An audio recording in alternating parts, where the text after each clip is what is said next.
हिंदी कक्षा में आप सभी का एक बार सादर स्वागत। हम लोग ताई कहानी के बारे में चर्चा कर रहे थे।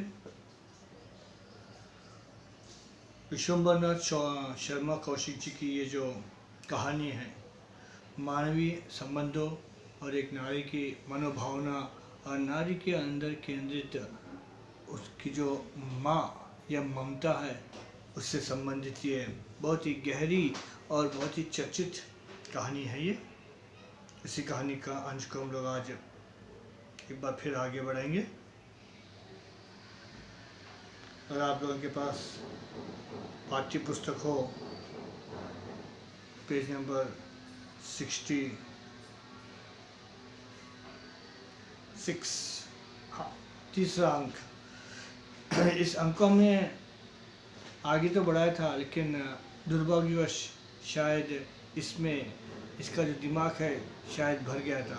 आई वांट टू से कि ये जो मेरा मोबाइल का ये जो मेमोरी है ये फुल हो गया था, इसलिए इस पैराग्राफ के बीच में ही हमारा जो अनुसंधान है वो टूट चुका था। आज हम लोग उसी पैराग्राफ को आगे बढ़ाएंगे। मनुष्य का हृदय बड़ा ममत्व प्रेमी है, कैसी ही उपयोगी और कितनी ही सुंदर वस्तु क्यों न हो, जब तक मनुष्य उसको पराई समझता है तब तक उससे प्रेम नहीं करता। किंतु बुद्धि से बुद्धि और काम न आने वाली वस्तु को भी यदि मनुष्य अपनी समझता है तो उससे प्रेम करता है, कितनी ही सुंदर क्यों न हो। उसके नष्ट होने पर मनुष्य कुछ भी दुख का अनुभव नहीं करता, इसलिए कि वह वस्तु उसकी नहीं, पराई है। अपनी वस्तु कितनी ही बुद्धि काम न आने वाली हो, उसके नष्ट होने पर मनुष्य को दुख होता है, इसलिए कि वह अपनी चीज़ है। कभी कभी ऐसा भी होता है कि मनुष्य पराई चीज़ से प्रेम करने लगता है। ऐसी दशा में भी जब तक मनुष्य उस वस्तु को अपनी बनाकर नहीं छोड़ता अथवा अपने हृदय में भी जब तक यह विचार दृढ़ नहीं कर लेता कि वह वस्तु मेरी है, तब तक उसे संतोष ही नहीं होता। ममत्व से प्रेम उत्पन्न होता है, प्रेम से ममत्व। इन दोनों का साथ चोली दामन का सा है, ये कभी पृथक नहीं किए जा सकते। यहाँ पर विश्वम्भरनाथ शर्मा कौशिक जी ये जो मानव की या मनुष्य की जो साइकोलॉजिकल फीलिंग है उसके बारे में फोकस करते हैं। बहुत बढ़िया सा पैराग्राफ है। इस पैराग्राफ को समझ लेंगे तो आपको इस कहानी का आधा उद्देश्य आप समझ पाएंगे। यहाँ पर वो कहना चाहते हैं कि मनुष्य का हृदय जो है ना बहुत ही ममत्व प्रेमी होता है। इसमें ममता कूट कूट कर भरी हुई है। ममता की कोई कमी नहीं है, अफेक्शन की कोई कमी नहीं होती है। हर एक में अफेक्शन होता है, लेकिन किस प्रकार का होता है यह हमको जानने का प्रयास करना चाहिए।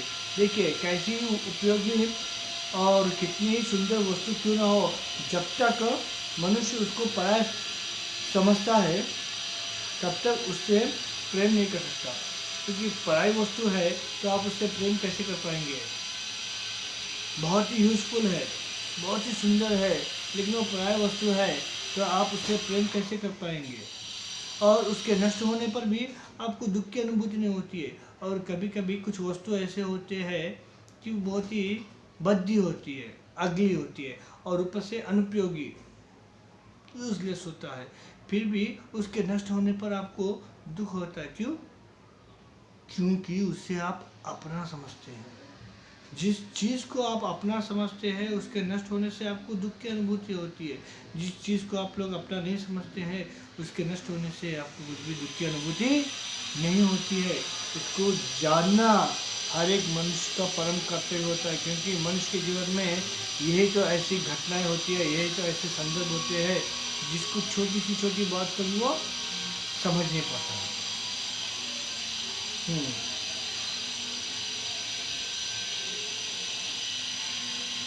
कभी कभी ऐसा भी होता है कि मनुष्य पराई चीज से प्रेम करने लगता है। समटाइम्स पराई का कुछ भी हो सकता है, गाड़ी हो, मोबाइल हो। ऐसी दशा में भी जब तक मनुष्य उस वस्तु को अपनी बनाकर नहीं छोड़ता अथवा अपने हृदय में जब तक यह विचार दृढ़ या स्ट्रांग नहीं कर लेता कि वो वस्तु मेरी है, तब तक उसे संतोष नहीं होता है। बिल्कुल वस्तु दूसरों की है लेकिन मुझे अच्छा लगा, तो मेरे मन में ये दृढ़ संकल्प होता है कि मैं उस वस्तु को मैं अपना बना लूँ। क्यों? जब तक मैं उसको अपना नहीं बना लेता ना, तब तक मुझे संतोष की अनुभूति नहीं होती है, प्रसन्नता की अनुभूति नहीं होती है, क्योंकि मेरे मन में कोई न कोई कमी खटकती रहती है और वो कमी मुझे बताता है कि वो वस्तु पराई है, तुम्हारी नहीं है। और जब मैं उस वस्तु को अपना नहीं बना लेता, तब तक मेरे मन में संतोष की भावना उत्पन्न नहीं हो सकती है। देखिए, और ममत्व से प्रेम उत्पन्न होता है और प्रेम से ममत्व, ममत्व से प्रेम उत्पन्न होता है और प्रेम से ममत्व, क्योंकि बिना अफेक्शन के प्रेम नहीं और बिना प्रेम के अफेक्शन, लव नहीं। दोनों का जो है ना, जैसे कि हम लोग कहते हैं पूरक, डिपेंडेंस, यस, हिंदी को इसमें कहा जाता है चोली और दामन का जो संबंध होता है ना, इस प्रकार का होता है। तो प्रेम और ममत्व मनुष्य के हृदय के भीतर रहने वाले दो तत्व है। ये कभी पृथक नहीं किए जा सकते। विश्व, we are not going to separate them at any cost, क्योंकि जैसे मनुष्य के अंदर कुछ भावना ऐसी होती है जिसको हम लोग कितना भी प्रयास कर लेना तो उसको अलग नहीं कर सकते। इसी प्रकार मनुष्य के हृदय के भीतर ये जो प्रेम है, ये जो अपनापन है, जिसको हम लोग कहते हैं यहाँ पर ममत्व, अफेक्शन, इसको हम लोग अलग नहीं कर सकते। क्यों? क्योंकि ये कभी अलग होने वाले नहीं है। एक ही जगह हमारे हृदय में घर बनाकर स्थापित करके रहने वाले हैं। यद्यपि देखिए, पहले तो भूमिका बताए हैं, अब देखिए ये इतनी सारी भूमिका क्यों बताई है। यद्यपि रामेश्वरी को माता बनने का सौभाग्य प्राप्त नहीं हुआ था, तथापि उनका हृदय एक माता का हृदय बनने की पूरी योग्यता रखता था। उनके हृदय में वे गुण विद्यमान तथा अंतर्निहित थे जो एक माता के हृदय में होते हैं, परंतु उनका विकास नहीं हुआ था। उनका हृदय उस भूमि की तरह था जिसमें बीज तो पड़ा था, पर उसको सींचकर और इस प्रकार बीज को प्रस्फुटित करके भूमि के ऊपर लाने वाला कोई नहीं। इसलिए उनका हृदय उन बच्चों की ओर खींचता तो था, परंतु जब उन्हें ध्यान आता कि ये बच्चे मेरे नहीं दूसरे के हैं, तब उनके हृदय में उनके प्रति द्वेष उत्पन्न हो जाता, घृणा पैदा होती थी। विशेषकर उस समय उनके द्वेष की मात्रा और भी बढ़ जाती थी। तब वे देखती थी कि उनके पतिदेव उन बच्चों पर प्राण देते हैं जो उनके नहीं है ना। तो यहाँ पर कौशिक जी बताना चाहते हैं कि यद्यपि रामेश्वरी के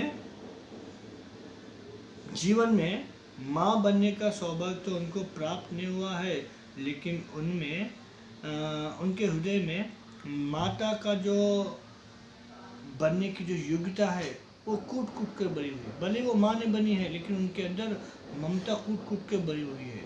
और इतना ही नहीं, उनके हृदय में वे सारे गुण विद्यमान थे जो एक माँ में होना चाहिए, परंतु उनका विकास नहीं हुआ है। सारे क्वालिटीज है but it won't become developed. जैसे कि कोई भूमि होता है, भूमि में बीज बोए गए हैं लेकिन उसको पानी से नहीं सींचा गया है, तो फिर वो अंकुर कैसे फूटेंगे।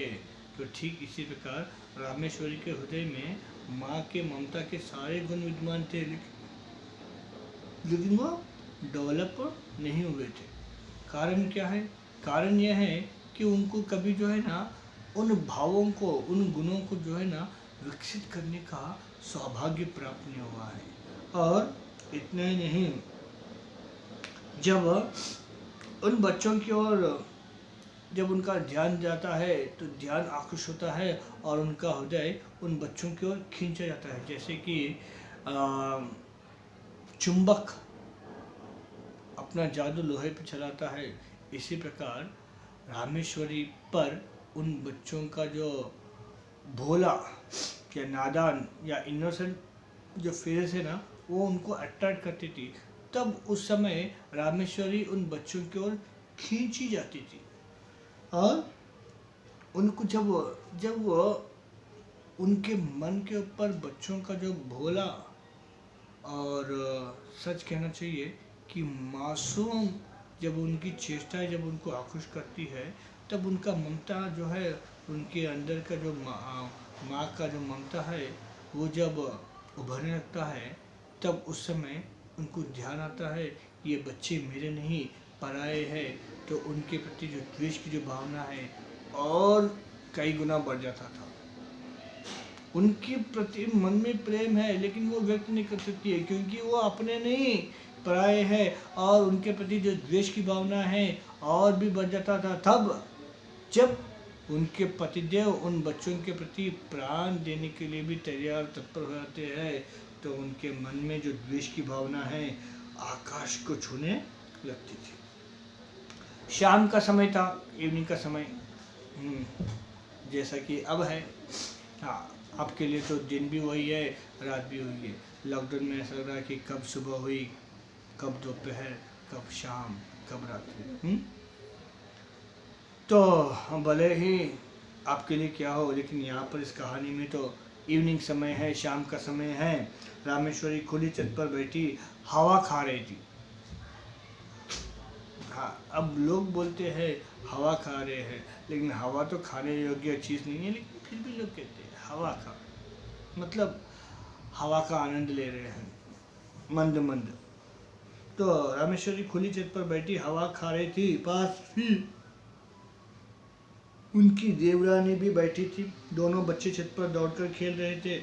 रामेश्वरी उनके खेलों को देख रही थी। इस समय रामेश्वरी को बच्चों का खेलना कूदना बड़ा भला मालूम हो रहा था। हवा में उड़ते हुए उनके बाल, कमल की तरह खिले हुए उनके नन्हे नन्हे मुख, उनकी प्यारी प्यारी तोतली बातें, उनका चिल्लाना, लौट जाना इत्यादि क्रीडाएं उनके हृदय को शीतल कर रही थी। सहसा मनोहर अपनी बहन को मारने दौड़ा। वह खिलखिलाती हुई दौड़कर रामेश्वरी की गोदी में जा गिरी।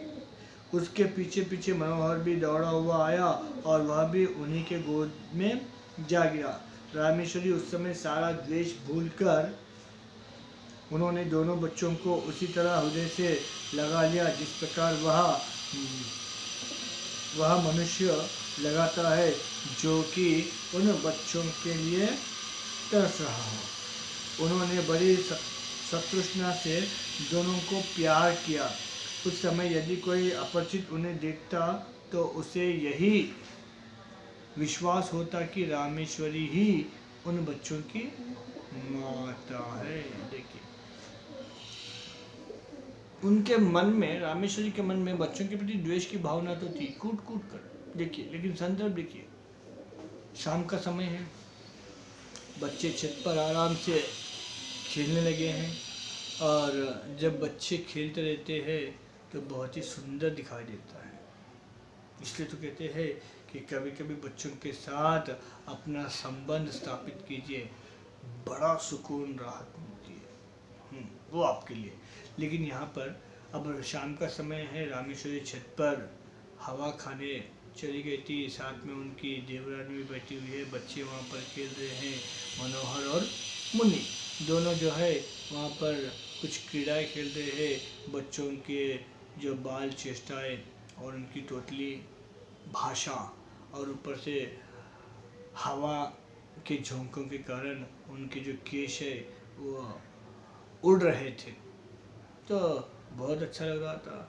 और जनरली जब बच्चे खेलते हैं तो कोई ना कोई बहाना ढूंढ लेते हैं, कोई ना कोई बहाना ढूंढ लेते हैं। किस लिए? जल्दी कहिए। एग्जैक्टली, लड़ने के लिए, झगड़ने के लिए बच्चे खेल लेते हैं। खेलते खेलते हमेशा झगड़ा शुरू हो जाता है, और बड़े कहते हैं अरे अब तक तो ठीक थे, फिर अचानक एक झगड़ा, नहीं इन्होंने कुछ कहा है, नहीं इन्होंने कुछ कहा है, ये इन्होंने स्टार्ट की है और इन्होंने अंत की है, एक्सेट्रा एक्सेट्रा। बच्चों की कुछ चेष्टाएं जो है ना ऐसी होती है। तो यहाँ पर मनोहर और मुन्नी के बीच में भी कुछ क्लेश, कुछ डिफरेंसेस आ गया था। और मनोहर जो है मुन्नी को मारने के लिए दौड़ पड़ा है, और मुन्नी घूमती घूमती घूमती घूमती रामेश्वरी की गोदी में आके गिर पड़ी है। और जैसे गिर पड़ी है, पीछे से मनोहर आया और वो भी अपना कंट्रोल, अपना नियंत्रण खो लिया और सीधा आकर रामेश्वरी की गोदी में आके गिर पड़ा है। और उस समय रामेश्वरी अपने अंदर की जो द्वेष है, जो घृणा है, सबको पता नहीं कहाँ कफन दफन कर दी, कहाँ पर मिटा के रख दी थी। और उन बच्चों को उसी तरह से हृदय से लगाती है, अपनी छाती से लगाती है और ढेर खूब प्यार देती है। ऐसा लग रहा था कि मनुष्य यही चाहता है, क्योंकि मनुष्य की चरम सीमा प्रेम ही तो है। अगर मनुष्य के जीवन में प्रेम नहीं, अपनापन नहीं, तो सब व्यर्थ है। एवरीथिंग बिकम कचरा। आपने कबीर जी की वो शायद दोहा पढ़ा या सुना होगा, पोती पड़ी पड़ी जगमुआ, पंडित भया न कोई, ढाई आकर प्रेम का, पढ़े सो पंडित होई। सुने सारा सडनली ऐसा नहीं पूछना चाहिए, सॉरी, पहले से होमवर्क देना चाहिए कि कबीर का कुछ पढ़ के आओ। सो कबीरदास जी वहाँ पर कहना चाहते हैं कि मनुष्य कितना ही पोथी, कितने ही पुराण, कितने ही इतिहास, कितने ही धर्म ग्रंथ क्यों न पढ़ ले, लेकिन जब तक ढाई अक्षर प्रेम को नहीं पढ़ लेता है, ढाई अक्षर प्रेम को अपने जीवन में सार्थक नहीं कर लेता है, उसको आत्मसात नहीं कर लेता है, तो उसका जीवन व्यर्थ है। क्योंकि बिना प्रेम के कोई भी मनुष्य नहीं कहलाता, नो वे, प्रश्न ही नहीं उठता। तो आप लोग अपने अंदर हमेशा प्रेम को रखिए। जिस मनुष्य में प्रेम है वही मनुष्य मनुष्य कहलाता है। अदरवाइज सिर्फ हाय मतलब है। थोड़ा समझने का प्रयास कीजिए कि कौशिक जी क्या कहना चाहते हैं।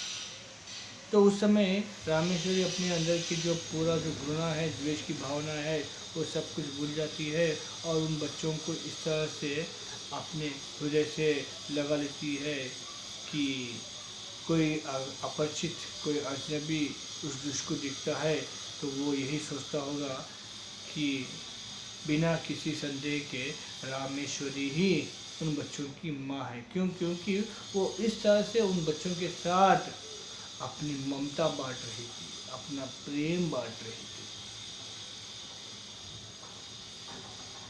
ये दृश्य जब चल रहा था तो देखिए क्या होता है। दोनों बच्चे बड़ी देर तक उनकी गोद में खेलते रहे। सहसा उसी समय किसी के आने की आहट पाकर बच्चों की माता वहां से उठकर चली गई। देखिए, तो दोनों बच्चे, उनकी देवरानी वहीं थी। शायद उन्होंने ऑब्जर्व किया नहीं पता, लेकिन बहुत समय तक रामेश्वरी की गोदी में ही मनोहर मुन्नी दोनों खेलते रहे बहुत देर तक। और अचानक सहसा सडनली किसी के आने की आहट पाते ही जो रामेश्वरी की जो देवरानी है वो वहाँ से उठकर चली गई। मनोहर ले रेलगाड़ी कहते हुए बाबू रामजीदास छत पर आए। उनका स्वर सुनते ही दोनों बच्चे रामेश्वरी की गोद से तड़प कर निकल भागे। रामजीदास ने पहले उन दोनों को खूब प्यार किया, फिर बैठकर रेलगाड़ी दिखाने लगे। देखिए, कहानी के आरंभ में ही हमने यह ध्यान दिया था कि वो 5 वर्ष का बालक अपने ताऊ से रेलगाड़ी ला देने के लिए प्रार्थना करते हैं, रिक्वेस्ट करता है। तो आज उनके ताऊ जी जो है उन बच्चों के लिए रेलगाड़ी ला के आए हैं। मनोहर ले रेलगाड़ी कहते हुए रामजीदास छत के ऊपर आ गए और उनकी आवाज़ सुनते ही दोनों बच्चे अब तक रामेश्वरी की गोदी में खेल रहे थे, अब तड़प कर सहसा वहाँ से उठ खड़े हुए और रामजी दास की ओर भाग निकले। और रामजी दास ने पहले उन दोनों को खूब प्यार किया, फिर उनको रेलगाड़ी बताने लगे। इधर रामेश्वरी की नींद टूटी। पति को बच्चों में मगन देखकर उनकी भवें तन गई। वहाँ पर बच्चे उनके गोद में खेल रहे थे और उस समय बेचारी रामेश्वरी उसी प्रेम उसी ममता में जो है अपने आप को कहीं खो दी और बेचारी निद्रा की अवस्था में पहुँच गई थी। और जब यहाँ पर वे आंखें खोल के देखती है तो पाती क्या है कि दोनों बच्चे जो है रामजी दास के साथ खेल रहे थे और उनके साथ उनको देखकर उनकी जो भवे है भवे तन गई है। बच्चों के प्रति फिर वही घृणा और द्वेष का भाव जाग उठा।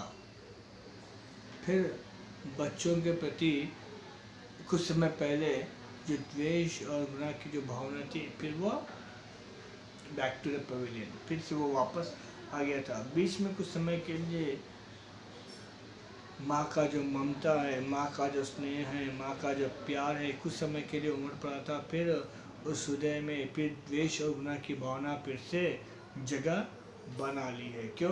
क्योंकि इससे पहले जब गोदी में गिर गए थे तो तब उस समय उनको ये ध्यान नहीं था कि वो बच्चे मेरे हैं नहीं।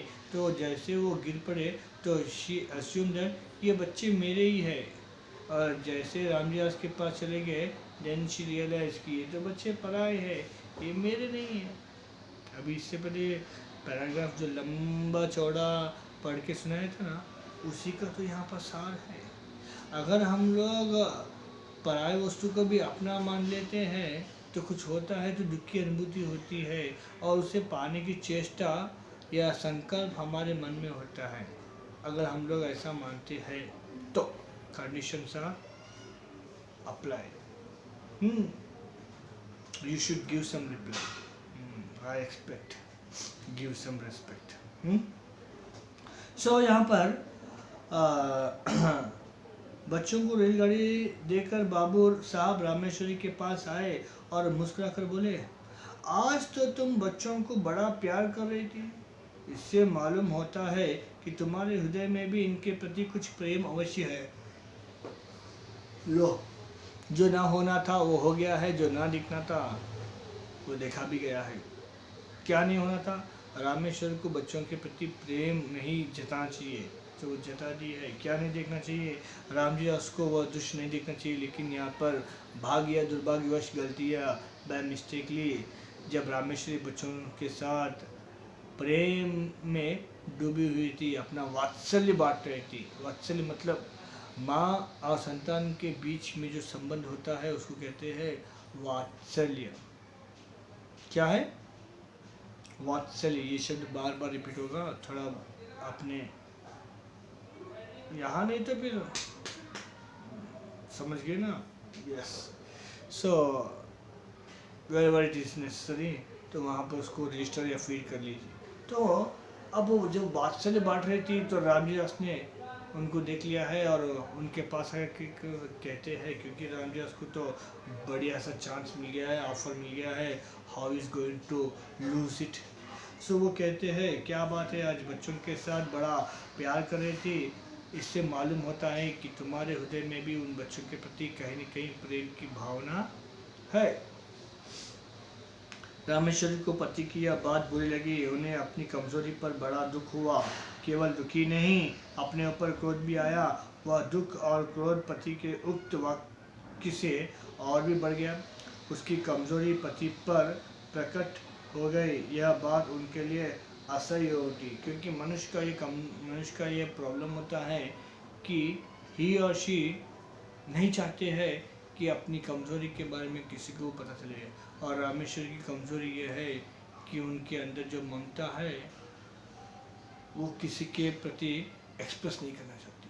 She doesn't want to express before anyone. उनके अंदर प्रेम की जो भावना है मनोहर और मुन्नी के प्रति व्यक्त कर रही थी। कोई नहीं देखता तो कोई बात नहीं, लेकिन यहाँ पर स्वयं रामजी दास बाबू ने उनको देख लिया है। अब देखे तो चुप बैठते तो शायद अलग बात है, वो आकर जब चोंच मारते हैं कि तुम्हारे अंदर भी उनके प्रति प्रेम की भावना है कहीं न कहीं, तो उनको बहुत दुख हुआ, क्योंकि वो अपनी कमजोरी को छिपा नहीं पाए।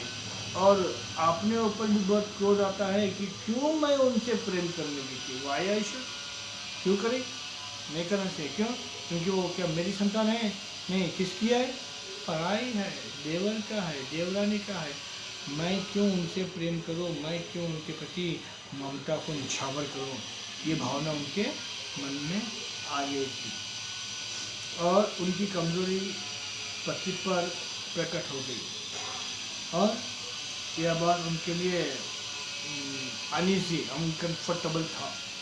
रामजी दास बोले, इसलिए मैं कहता हूँ कि अपनी संतान के लिए सोच करना होता है। यदि तुम उनसे प्रेम करने लगो तो तुम्हें ये ही अपनी संतान प्रतीत होने लगेंगे। मुझे इस बात से प्रसन्नता है कि तुम इनसे स्नेह करना सीख रही हो। तो रामजी बोलते हैं कि इसलिए मैं कहा करता हूँ कि तुम इनसे प्रेम करना आरंभ कर दो और अपनी संतान के बारे में सोचना वृथा है, व्यर्थ है, बेकार है। क्यों? क्योंकि हमारे किस्मत में संतान है तो हो जाएगी, लेकिन उनके बारे में सोचते हुए यहाँ पर जो मतलब कल भोजन मिलेगा कहकर आज उपवास है ना, कहाँ का न्याय। आज जो कुछ मिल रहा है पहले उसका तो आनंद लिया जाए। तो भले ही हमारे पास संतान नहीं है, कल हो जाएगी तब उनसे प्रेम कर लेना, लेकिन यहाँ पर तो दो फूल खिले हुए हैं ना, एक है मनोहर और दूसरी जो दो दांत वाली बक्स बनी की तरह मुन्नी, 2 साल या 3 साल की छोटी सी कन्या है, बहुत क्यूट है ना। 2-3 साल के कितने अच्छे होते। हाँ, गलती से भी अपने बचपन की फ़ोटो को मत देखिए, बचपन में आप बहुत अच्छे थे बचपन में। हाँ, ये क्लास होने के बाद फिर अपनी मम्मी से पापा से ये नहीं कहना कि हमारी कोई पुरानी फ़ोटो है तो एक बार, भले ब्लैक एंड वाइट, नहीं, आपके ज़माने में शायद कलर रहा होगा, क्योंकि आप सब के सब 2000 बैच के हैं, Y2K, why I don't know Y.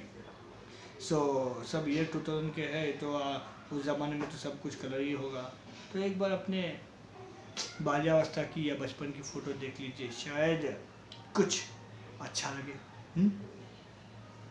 उसके बाद कहना हमसे कि सर अच्छा लगा या बुरा लगा, या फिर ये भी कह सकते हैं कि सर उस समय अच्छे नहीं थे अब अच्छे हैं, ऐसा भी हो सकता है। लेकिन इन जनरली बचपन में ही अच्छे होते हैं, क्योंकि बचपन में जो है ना नादानी होती है,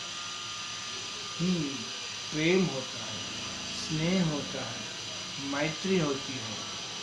अब बड़े हो गए हैं, द्वेष, क्रोध, ईर्ष्या, नाक सिकोड़ते हैं ना, तो उसके पास है इसके पास नहीं है, क्योंकि हम लोग मुंह से कम बात करते हैं और इशारों से। Oh my god, it's very difficult task for me. So ये सारी स्थितियाँ होती है। तो यहाँ पर रामजी कहते हैं कि मुझे बहुत अच्छा लगा कि तुम अपनी जो प्रेम है कि इनके ऊपर बरसा रही हो और तुम व्यर्थ में ही अपने बच्चों के बारे में सोच रही हो। अपने बच्चों के बारे में सोचना बंद कर दो और इन बच्चों के साथ प्रेम संबंध जोड़ने के लिए रामजी दास जब कहते हैं। और यह बात बाबू साहब ने नितांत शुद्ध हृदय से कही थी, परंतु रामेश्वरी को इससे व्यंग्य की तीक्ष्ण गंध मालूम हुई। उन्होंने कुड़कर मन में कहा, इन्हें मौत भी नहीं आती, मर जाए पाप कटे। आठों प्रहर आंखों के सामने रहने से प्यार करने का जी ललचा उठता है, इनके मारे कलेजा और भी जला करता है। देखिए बाबू साहब ने ये जो बातें हैं ना बहुत ही शुद्ध हृदय से कहा था, लेकिन ऐसा लगा कि वो कोई टोंटिंग वे में या फिर आयरनिकल भाषा में कह रहे हो। और इसलिए रामेश्वरी मन ही मन में कहती है कि इन्हें मौत भी नहीं आती है, किनको, इन बच्चों को, और ये मर जाए तो अच्छा हो। आठों पहर दिन रात सामने दिखा देंगे तो प्यार करने का जी नहीं होता क्या? जी होता है ना, इसलिए वो कहती है कि इनके मारे कलेजा और भी जला करता है। तो हम लोग आगे यह जानने का प्रयास करते हैं, क्या रामेश्वरी अपनी ममता को इनके ऊपर निछावर कर पाती ही नहीं? क्या सचमुच जैसे ये विश कर रही थी कि ये मर क्यों नहीं आते, क्या सचमुच उन बच्चों के साथ कोई हादसा, कोई दुर्घटना घटती है, या फिर रामेश्वरी रियलाइज होती है या नहीं होती है? इसके बारे में जानेंगे हम लोग नेक्स्ट एपिसोड।